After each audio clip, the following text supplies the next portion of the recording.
We've been doing some stuff with The Guardian the last year or so and having a great time, and we were just so happy to have Marke Bieschke, the executive editor, here. You know, nowadays journalism is almost a little fast foody these days.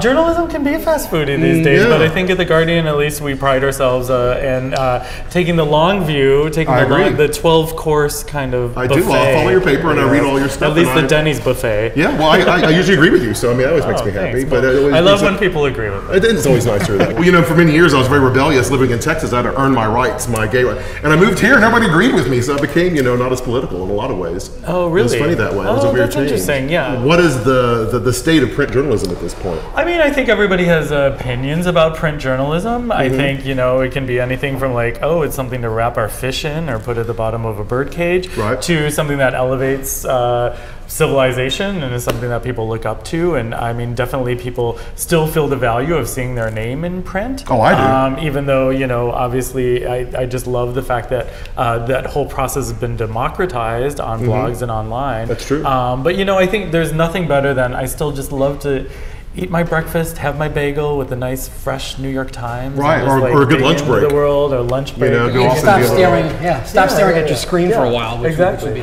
Like the role of the local paper is to cover what's happening locally. You don't get that on the internet. You know, Definitely.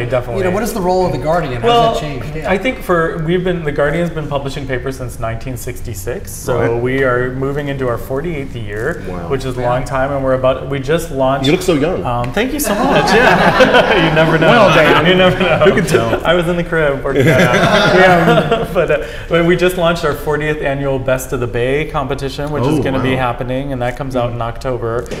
So you know, we kind of feel like we're a part of the San Francisco scene, definitely history there. And I think when people see the Guardian out on the streets, they see a little bit of San Francisco history, and I think that reminds them that even though San Francisco has gone through so many changes, so many ups and downs, so much tumultuous history, there's something there that is keeping the voice of San Francisco alive. Definitely flying the freak flag for San Francisco. Well, you know, we need that. We got to keep San Francisco weird. Exactly, and trying to embrace as many voices as possible, because San Francisco is such a diverse place, and even though we have a hard-hitting progressive message for everyone, part of that progressive message is that we welcome dissent, we welcome different points of view, and you know, so often, especially with print media, you just feel like someone's talking down to you, but I feel like we definitely embrace the community voice. So. I recently moved into the position of executive editor, which means I kind of oversee all sides of the paper, which is really nice. And I also work on our kind of presence, distribution on the streets, our sales force, things like that.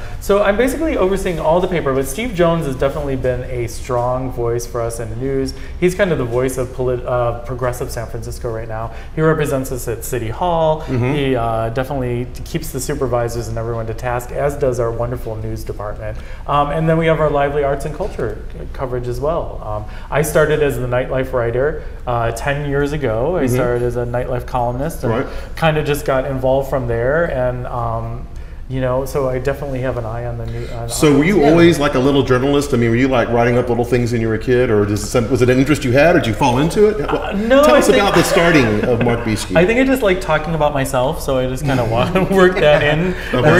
You know. No, I was always a reader. I always loved reading. I always loved writing. I was more on the creative side of things than the journalist side of things until maybe college, and then I got into it there a little bit more. Yeah, I studied writing. I got a degree in writing in Detroit's Wayne State University. Moved to San Francisco so that I could be the wonderful freak I am. How long have you been here? This is 20 years. Wow, 20 years last month. 10 myself. Good for you. Yeah. Well, and then I came here and I got a degree in grammar, of all things, from San Francisco State.